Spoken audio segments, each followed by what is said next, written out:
조선 후기, 조선 후기래. 조선시대 농업 관련해서 정리합시다. 자, 농업. 일단은 조선 전기 농업 체제 관련해서 일단 얘기를 할 거고, 내가 이제 농사 이런 거 볼 때는 딱 이렇게 두 개로 쪼개서 보면은 좀 편하다고 그랬었어요. 밭농사하고 이제 벼농사 이렇게 우리가 나눠서 또 들어봅시다. 일단은 조선 전기 밭농사가 발전됐던 까닭에 대해서 이야기할게요. 일단 이 밭농사는 요때는 일항에다가 밭작물을 심는 형식으로 갔습니다. 그러니까 여기서 이야기하는 일항이라고 하는 거는 밭이 요렇게 울퉁불퉁 생겼으면은 여기를 우리가 일항이라고 얘기해요. 그리고 여기 사이를 꼬랑이라 그러는데 꼬랑에다가 밭작물 심는 거는 조선 후기부터라고 생각을 하시면 될 것 같습니다. 자, 그리고 이제 벼농사도 역시 마찬가지로 고려하고 똑같아. 삼남 지방에 한해서 전라, 충청, 경상도 지방에 한해서 이양법이 실시가 됐다라는 겁니다. 자, 이유는 뭐냐면 이 삼남 지방에서만 수리 시설이 많이 확보가 되어 있기 때문입니다. 다른 지역 같은 경우에는 수리 시설이 거의 확보가 되지 않았어요. 조선 조정 자체가 수리 시설 만드는 것 자체가 재정적으로 큰 부담이 돼서 원래 수리 시설이 많은 삼남 지역에 한해서만 이양법을 실시하도록 했거든요. 그래서 타 지역 사람들 같은 경우에는 이양법을 거의 실시를 못했다라고 보시면 될 것 같고, 자, 그리고 이제 또 부차적인 것 좀 얘기를 하자면 농법서가 등장을 하게 되는데, 일단은 이 농법서 우리가 두 개만 좀 외워놓으시면 돼요. 세종대왕 때 만든 농사직설이라고 하는 농법서가 있습니다. 일단 이 농사직설은 세종대왕의 명령하에 이 정초가 만든 거고요. 세종대왕께서는 이전에 농상집요라고 하는 책이 있는데 이거는 중국 풍토에 맞는 거지 우리나라 풍토에는 전혀 맞지 않다라고 생각을 한 거예요.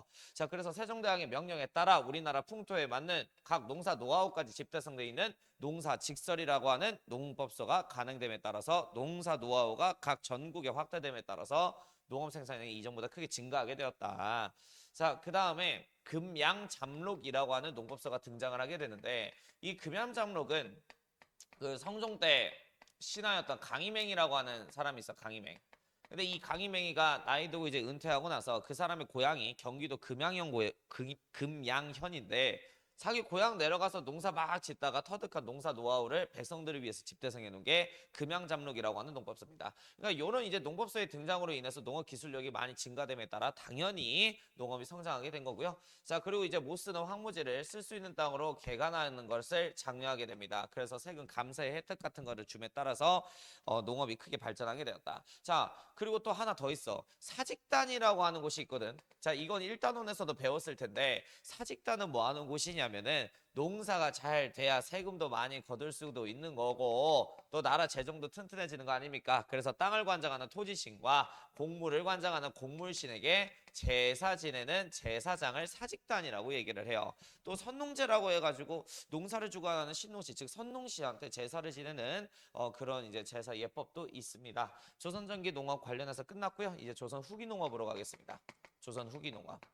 자, 또 여기에서 여기로 넘어갈 때 제일 중요하게 생각해야 되는 거는 뭐냐면 임진왜란과 병자호란이라고 하는 큰 전쟁, 양난을 겪은 상태로 조선 후기로 가게 됐다라는 걸 알아놓으셔야 돼요. 자, 임진왜란을 거치게 되면서 대부분의 땅이 다 황무지가 되게 됩니다. 그래서 조선 후기도 이제 개간을 장려하게 되는데, 자, 백성들이 알아서 개간을 해서 그 땅을 쓸 수 있는 땅으로 개척을 해주게 되면은 특혜를 주게 되는데 면세 혜택을 주겠대요. 파격적인 혜택이었죠, 거죠. 국가가요 임진왜란하고 병자호란, 양난 전쟁 끝나고 나서 나라를 운영할 예산도 부족한 상황입니다. 그러니까 백성들을 못 먹여 살리는 거죠. 그래서 지금까지 농업과 상업에 관련해서 백성들을 규제했던 모든 조건을 다 전부 다 철폐해줘요. 알아서 먹고 살아라는 거죠. 그래서 백성들한테 심지어 황무지를 쓸 수 있는 땅으로 개간을 해준다. 그러면은 개간을 해준다. 백성들이 개간지를 많이 만들어준다. 그 땅에 관련해서 나오는 생산량에 대해서 세금을 걷지 않겠다라는 걸 선언한 겁니다. 그래서 백성들 사이에서 그거 들었어. 저 황무지를 개간해서 개간지로 만들게 되면 세금을 안 걷는데 야 부자 될 수 있는 기회다. 개간지가 많이 늘어남에 따라 조선 후기 정조 때는 임진왜란 전쟁 때문에 초토화됐던 대부분의 황무지가 다 개간지로 바뀔 수밖에 없었다. 자, 그리고 또 하나 더. 전국적으로 수리시설, 댐 저수지 등 물을 저장하는 시설들이 확충되기 시작합니다. 아까 얘기했죠. 그 규제가 다 완화되기 시작했다고. 알아서 먹고 살아. 규제 다 풀어주니까. 원래 왕명이 있어야 댐 저수지 공사 같은 거 그런 거 할 수 있는데 백성들이 알아서 할 수 있게 되게끔 양난 이후의 체제를 완화시켜주게 됩니다. 그래서 각 여러 지역에 있는 사람들도 부러웠던 거예요. 맨날 삼남 지역만 저수지가 있어서 이양법을 통해서 그쪽 지방만 부자가 된 거예요. 그래서 각 지역 사람들도 규제 풀렸겠다. 전국 각지의 농민들이 댐 저수지 등 수리시설을 확충하기 시작합니다. 시작합니다. 자, 그럼 여기서 중요한 건 뭐냐면 전국적으로 댐과 저수지가 확대됐다는 것은 전국적으로 무슨 농사기법이 확대되기 시작했다? 이양법, 즉 모내기법이 확대되기 시작했다. 그래서 전국 각지에서 모내기법을 통해 가지고 부자가 된 농민들도 여럿 등장하기 시작하게 됩니다. 자, 그리고 이제 밭농사도 발전하게 되는데 제가 아까 얘기했죠. 전기 때는 어디다가 밭작물을 심었다? 이랑에다 밭작물을 심었다. 근데 농업기술력이 발전됨에 따라서 고랑에다가 이제 밭작물을 심기 시작하게 됩니다. 이로 인해서 밭농사라든지 벼농사라든지 크게 성장할 수 있게 된 거고, 부자가 된 농민들의 꿈은 뭡니까? 더 부자가 되는 거죠. 땅을 넓게 사가지고 크게 농사짓기 시작합니다. 이거를 넓을 광자에 그 이제 지을짝제에서 광작이라 그럽니다. 그래서 광작이 유행하게 되고, 우리 농민 여러분들이 시장에 딱 가니까 내가 농사짓는 뭐 쌀, 담배, 배추 이런 게 굉장히 값비싸게 팔린다는 걸 알게 돼요. 그래서 이 농민들은 내가 먹기 위해서 농사를 짓는 게 아니라 시장에 갖다 팔기 위해서 농사를 짓기 시작합니다. 이런 거를 흔히 무슨 작물이라 그러냐면 상품 작물이라 그러는데, 이때부터 본격적으로 상품 작물이라는 게 재배되기 시작하는 거죠. 그 상품 작물이라고 하는 건 시장에 갖다 팔기 위한 목적으로 재배하는 걸 말하는데, 대표적으로 쌀, 삼배, 그 다음에 이제 목면, 삼배하고 목면은 그냥 옷감 재료라고 생각하면 되겠고, 담배, 그리고 김장철이 제일 잘 팔리는 게 뭐야? 배추야. 이런 것들이 이제 상품 작물인데 조선 후기에 이런 게 이제 재배되는 모습을 보이기 시작했다라는 거. 자, 그 다음에 지대 납부 방식이 변화가 되게 됩니다. 지대 납부 방식에 대한 변화.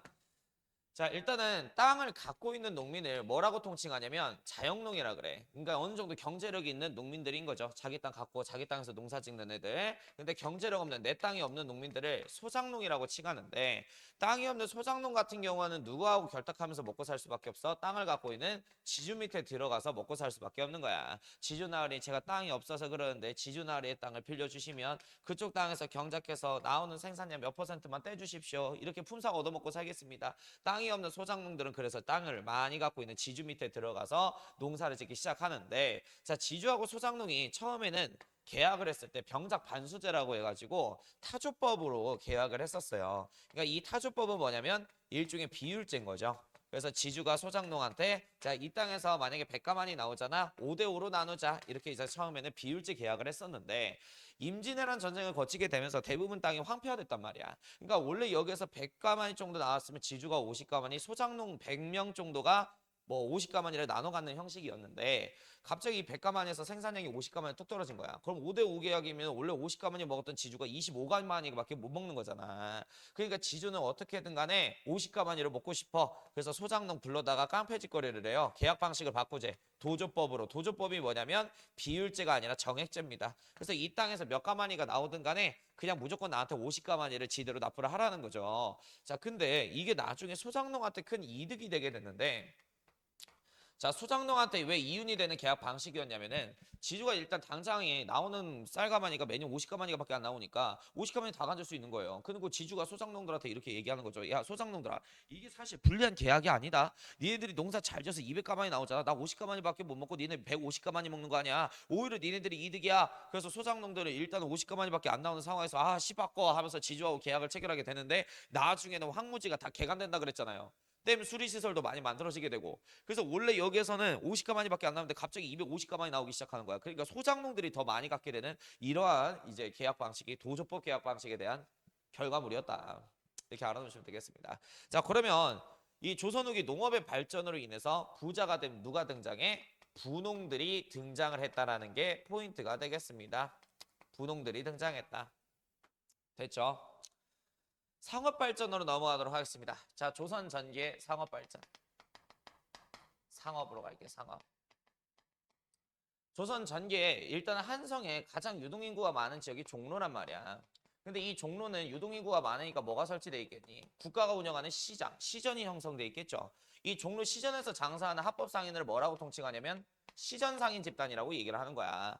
그리고 이 시전상인은 세금도 내고 국가가 필요한 물건 같은 거 있거든. 예를 들어서 어떤 시전상인이 뭐 명주, 모시를 팔고 있는데 국가가 의뢰 행사로 인해서 모시가 필요하대. 그러면 국가가 필요한 물건 같은 거, 자기가 팔고 있는 물건 같은 것들을 복납해 주면서 합법적으로 장사하고 있는 게 시전상인들이었어. 근데 이 종로에서 국가에 필요한 물건도 공납을 안 해주고 세금도 안 내면서 불법 상인들 있었거든. 보따리 장수들, 난전 상인들이야. 그러니까 이제 시전 상인들 입장에서는 역 같은 거지. 종로에서 자기는 세금 내면서 합법적으로 장사하고 있는데 이 난전 상인들은 세금도 안 내는 새끼들이, 불법 상인 새끼들이 나하고 똑같은 물건을 옆에서 팔고 있는 거야. 그래서 당시 숙종에게 건의해서 금난정권이라고 하는 것을 제정하게 되죠. 이 금난정권이라고 하는 것은 앞으로 난전 상인들은 한성, 도성 출입을 금한다라는 말이야. 그러니까 한성 안에 이 불법 상인들은 들어와서 장사를 할 수가 없는 거지. 그러니까 난전 상인들은 보통 그럼 어디서 장사를 하게 되냐면 한성의 사대문, 그 이제 북문, 남문, 동문, 서문 있잖아. 거기 인근에서만 장사하지. 이 종로에서는 시전 상인들이 독점 판매하게 된 거예요. 그리고 국가한테 입품을 받으면서 6가지 품목을 판매하는 독점 판매 시전 상인 집단이 있으니 이 시전 상인 중에 유기전이라고 하는 집단이 그런 집단이야. 그래서 명주, 모시, 삼배는 6개의 품목을 종로 시전에서 독점 판매하는 상인들이었고 난전 상인이라고 하는 경쟁 업체까지 사라지다 보니까 어느 순간 종로에서 시전 상인들이 물건을 독점 판매하게 되니 종로 물가가 폭등하기 시작하는 거죠. 그래서 종로 시장이 죽어가기 시작한 거예요. 그래서 정조가 금난정권은 이걸 나중에 폐지하게 된 거고. 자, 그리고 여기에는 또 시전을 관리 감독하기 위한 평시서라고 하는 관청이 있는데 제가 이거 좀 구분했으면 좋겠어. 고려시대에도 삼경에 시전이 있었지, 그지? 그 고려시대에 시장을 관리 감독하는 기구를 경시서라 그랬어. 조선시대에는 조선 7대 임금 세조 때 이후로는 평시서로 이름이 변경이 됐던 거예요. 자, 그리고 여진족하고 무역하기 위해서 무역소라고 하는 관청을 함경도, 경성과 경원 땅에 두어 여진 부락들이 말하고 모피를 가져오게 되면 여진이 필요한 우리가 쌀을 제공하는 형식으로 여진족 애들한테 말하고 모피를 공급받았었죠. 자, 그리고 부산포 외관 지역에 한해서 대마도 상인에 한해서 무역이 있었고요. 대마도 상인은 여기 우리나라 부산포 와서 주로 뭘 사갔냐면 인삼 같은 거를 주로 사갔답니다. 그 다음에 이제 화폐가 있어요. 자, 일단은 당나무로 만든 화폐라고 해서 지폐 저화가 있어. 당나무 저에 화폐할 때 그 화자인 거야. 자, 이거는 태종 이방원이 만들었고요. 그 다음에 이제 이방원 다음이 세종대왕이죠. 세종대왕께서 만든 게 조선 통보라고 하는 화폐가 되겠습니다. 이런 화폐를 유통하기는 하였으나 사람들이 물물거래가 편해서 잘 쓰지는 않았다고 그래요. 조선 전기 상업 끝났고요. 조선 후기 상업으로 가겠습니다. 조선 후기 상업. 아이고 입이 삐쩍삐쩍 말라 죽겠네요 그냥.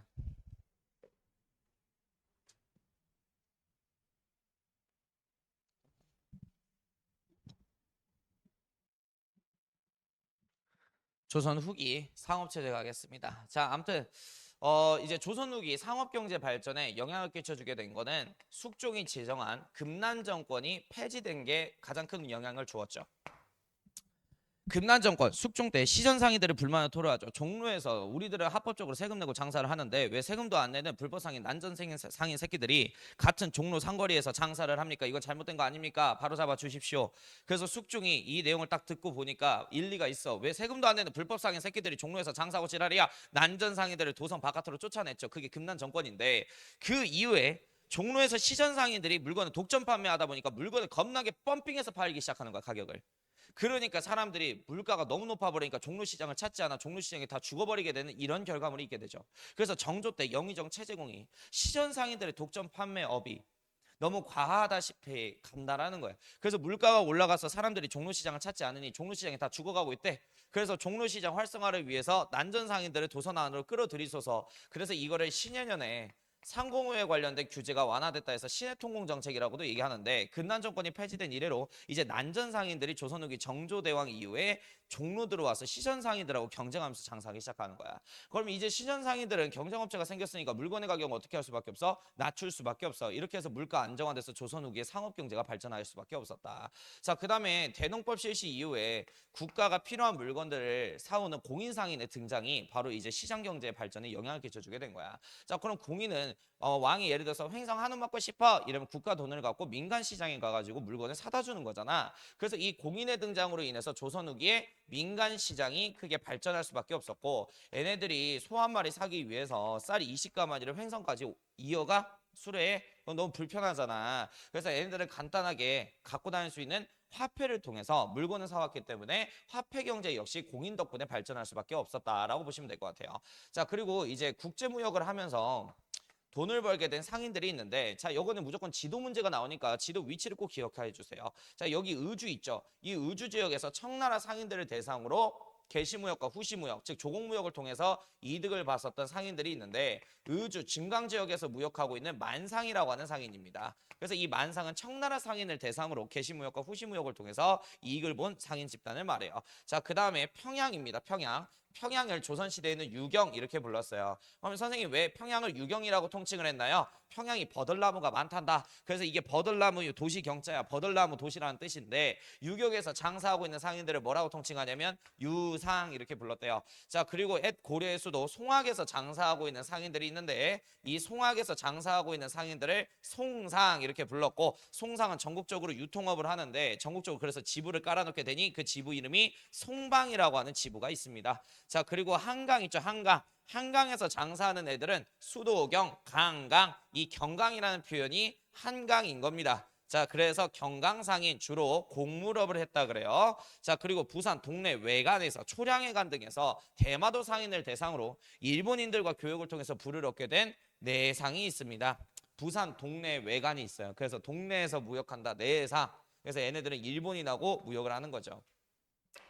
자, 그리고 종로에서 장사하면 제가 아까 뭐라 그런다 그랬어? 시전상인이라고 그런다 그랬죠. 그래서 한성 종로에서 장사하면 시전상인 이렇게 부르는 거예요. 자, 아무튼 뭐 요렇게 해서 지역별로 상인들이 있고요. 얘네들이 더 돈을 벌고 싶으니까 뭔 짓거리를 하게 되냐면 사재기를 하기 시작합니다. 그래서 사재기 하는 상인을 뭐라고 통칭하냐면 도고라고 얘기를 하는 거예요. 뭐 대표적으로 허생전이라고 하는 문화작품이 있는데 이 허생이 그지랄하잖아요. 그죠? 제사철 제사 기간 전에 시장에 가갖고 제사용품 싹 다 사버려. 그러면 이제 딱 제사철 되게 되면 사람들은 이 제사용품을 사러 시장에 나오는데 제사용품이 아무것도 없네. 수요는 증가하는데 공급은 없잖아. 그럼 물가가 어떻게 돼? 펌핑되기 시작하겠지. 그때 허생은 두세 배 값을 주고 제사용품을 팔아서 이익을 얻게 되죠. 이런 사재기꾼 상인을 도구라 그래. 근데 여기서 좀 주의할 건 만상이든 경강상이든 여기 있는 상인들 전체가 내가 사재기를 하고 싶어. 그래서 사재기를 해. 그러면 만상 겸 도구상인이 될 수 있다는 소리예요. 한강에서 장사하는 게 나야. 그럼 난 경강상이지. 근데 내가 주말에 시장 가가지고 막 이상한 뭐 사재기를 해. 그럼 나는 경강상인 겸 뭐가 돼? 도구상인이 될 수 있는 거야. 그러니까 이게 따로 노는 게 아니라 같이 갈 수 있는 개념이라는 소리예요. 이해되셨죠? 자, 아무튼 이렇게 해서 뭐 청나라하고도 뭐 무역해, 일본하고도 무역해, 국내에서 뭐 무역해, 사재기에 이렇게 해서 상업의 발전에 따라서 부자가 된 뭐가 등장해? 부상인이 등장하게 된 거야. 자, 그럼 우리가 여기서 한번 생각해 보자고. 농업이 발전해 갖고 분홍이 됐어. 그리고 이제 상업이 발전해서 부상인이 됐어. 자, 그럼 돈을 많이 벌게 된 이 분홍과 부상인의 신분은 뭐야? 서민이지. 그럼 서민들이 돈을 많이 벌었다는 거잖아. 근데 이 서민들의 꿈은 뭐냐면은 세금을 덜 내는 거야. 돈이 많다 보니까 낼 세금도 많다는 거죠. 그래서 면세 혜택을 받고 있는 신분이 무슨 신분? 양반이야. 그때 마치 국가가 양반 신분을 판매하기 시작하네. 그래서 조선 후기에 분홍, 부상인들이 면세와 군역의 면제 혜택을 받기 위해서 양반 신분을 사서 다 양반으로 올라가게 되니 그래서 조선 후기는 양반의 비율이 10%에서 70%까지 올라가요. 10명 중 7명 딱 잡고 당신 신분 무엇이요 하면은 7명이 저 양반인데요 했던 사회가 조선 후기 신분이에요. 그리고 이 서민들이 돈을 많이 벌게 되다 보니까 양반 문화를 디스하는 서민 문화가 그래서 발전하게 된 거야. 이해되시죠? 이거 다 이해하면서 암기를 해야 돼요. 이건 특히 이쪽 파트는 그렇습니다. 됐고요. 자, 그 다음에 이제 지방에 16세기 무렵에 비정기 시장인 장시가 등장을 하게 되는데 자, 17세기에는 유동인구가 많은 포구 지역과 포구가 어디냐면 강가하고 해안가를 말하는 거야. 배 타기 위해서 유동인구가 많겠다. 자, 그리고 한성 같은 도시지에다가 도시시장이 만들어지게 되고요. 18세기 들어가게 되면은 지방에 뭐 3일장, 5일장 같은 이런 비정기 시장 장시가 1000개 정도로 확대가 돼요. 전국적으로. 1000여 개가 만들어진대. 그럼 전국적으로 있는 이 1000여 개의 장시 돌아다니면서 유통업으로 밥 벌어먹고 다니는 상인들이 등장하거든. 그 유통상인들을 보부상이라고 부르는 거야. 그래서 조선 후기에 보부상들이 많은 이윤을 얻었다. 장시 돌아다니면서. 됐죠? 자, 그리고 이제 화폐가 또 등장하게 되는데 숙종 때 나온 화폐인데 이게 메인 화폐가 되게 됩니다. 상평동보. 자, 그리고 물건 거래량이 많아짐과 동시에 조선 후기에는 대금을 한꺼번에 지불할 수 없게 되자 신용화폐인 어음과 환이라고 하는 게 등장을 하기 시작해요. 그래서 내가 지금 잔금이 없으니 일주일 뒤에 어차피 이 시장 내가 다시 오게 되는데 잔금을 치러 드리리다 라는 식으로 나중에 돈 준다는 약속, 이게 어음인 거예요. 이런 신용화폐들도 등장하게 된 게 조선 후기의 모습이다. 이로 인해서 서민들의 파워가 세졌다라고 보시면 되겠습니다. 자, 광업의 성장으로 가겠습니다. 자, 조선 전기, 즉 16세기 이전 같은 경우에는 은광이나 각 광산들이 있는데 평안도하고 한경도 지역에 광산 개발에 굉장히 소극적인 모습을 보입니다. 이유가 뭔지 알아요? 이때 명나라가 은이 많이 필요하거든. 우리나라에서 만약에 광산 개발이 이루어지잖아. 그럼 어차피 은 다 삥 뜯겨요, 명나라한테. 그래서 어차피 삥 뜯길 거 개발하지 않는다 이런 감성이었는데 16세기 이후부터 조선 전기 16세기 이후부터 서서히 은광 개발을 시작하게 됩니다. 이렇게 해서 함경도에 뭐 단천은광이 1503년에 개발되기도 하거든요. 자, 그리고 나서 나중에 조선 조정이 병자호란하고 임진왜란 전쟁 끝나고 나서 나라 운영할 예산이 없네. 그래서 광산 경영권을 일반 민간인들에게 판매하기 시작합니다. 이거를 뭐라 그러냐면 설점수세제라고 부르는 거야. 광산 경영할 사람, 광산 살 사람 이렇게 공고로 때린 거죠. 그래서 농사로 부자가 된 부농들하고 장사로 부자가 된 부상인들이 야 광산 운영해서 한번 은하고 금 캐가지고 부자가 돼볼까 라는 생각에 국가한테 광산 경영권을 사기 시작합니다. 그러면 민간인 광산 경영자가 언제부터 등장해? 조선 후기부터 등장한 거야. 설정수세제의 영향으로 인해서. 그러면 이 양반들 원래 장사하는 애들 농사 짓는 애들인데 광산주가 됐어. 근데 광산에 대해서 아는 게 있어 없어? 없지. 그래서 전문적으로 광산을 대신 경영할 수 있는 경영인을 고용하게 되는데 그 경영인을 덕대라고 부르는 거예요. 덕대. 자, 그리고 이제 마지막 수공업 발전에 관련해서 정리하고 와 드디어 경제사 마무리. 예상외로 좀 많았습니다. 양이. 자, 수공업 관련해서 얘기하겠습니다. 조선 전기는 수공업에 관련된 통제가 많았습니다. 자, 그래서 국가가 수공업자들한테 오더를 내려요. 이번에 예식 행사에 도자기 100개가 필요하니까 만들어줘. 관영 수공업 형태였고 국가하고 거래를 하니까 수공업자들 입장에서는 국가는 신뢰가 있잖아. 후불로 한 거야. 국가가 뭐 도자기 100개 만들어 달라고 하면 몇 개 만들어 가지고 일단은 가져다 주고 나머지 잔금을 아니 미안해. 그 대금을 나중에 받았던 거죠. 어차피 국가하고 거래하는데 국가가 돈을 떼먹었어. 그래서 원래는 후불제였는데 나중에 후기 들어가게 되면은 국가가 예산이 없다 보니까 뭐 도자기 같은 거 오더를 안 줘요, 주문을. 그러니까 굶어 죽게 생긴 거야. 근데 이 수공업자들이 시장에 가니까 내가 만들 수 있는 탁자 도자기가 굉장히 값비싼 가격에 시장에서 팔리고 있네. 그럼 여태 수공업자들은 뭔 생각을 할까? 아, 그냥 내가 만들어 시장에 갖다 팔자. 그래서 민간인이 주도하는 수공업, 민영 수공업이 발전하게 됐는데 이제 문제는 시장에 내가 직접 물건을 만들어서 갖다 팔기 시작하지. 그러면은 이제 거래의 대상이 국가에서 누구로 가는 거야? 민간인으로 가는 거지. 근데 그 민간인을 믿을 수가 있니? 없지. 그래서 무조건 여기는 이제 선불, 즉 선대제 형식의 결제 방식으로 바뀌어요. 내가 널 뭘 믿고 나중에 대금 치른다는 약속을 믿어. 일단은 돈을 줘. 그리고 그 돈 받고 내가 만들어서 줄게 라는 식으로 선대제 선불량식으로 결제 방식이 바뀌게 되었다. 됐어요. 자, 여기까지 해가지고 조선 후기 경제사까지 마무리 끝났습니다. 만세.